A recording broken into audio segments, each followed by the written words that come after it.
What are the BBC guidelines on impartiality, and do they apply to Gary Lineker?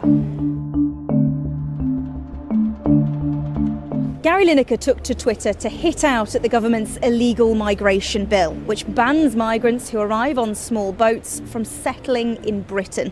He tweeted, "This is just an immeasurably cruel policy directed at the most vulnerable people in language that is not dissimilar to that used by Germany in the 1930s.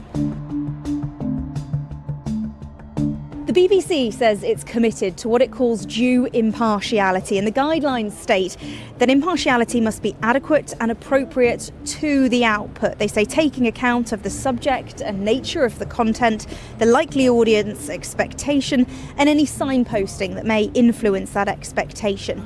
They say that the BBC output must always scrutinise arguments, question consensus, and hold power to account with both consistency and due impartiality."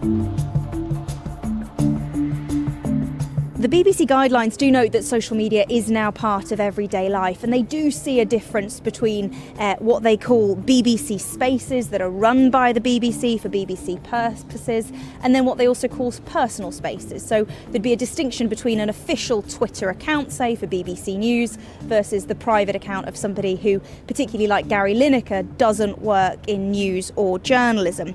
However, the BBC guidance also states that similar to official platforms, all activity, whether it's in a professional or personal capacity, should be informed by their editorial guidelines. Well, of course, Gary Lineker is not a permanent member of staff here at the BBC. He's a freelance presenter, and he also works in sport, not news or politics. So the rules are a little looser on him than they would be on someone like Hugh Edwards.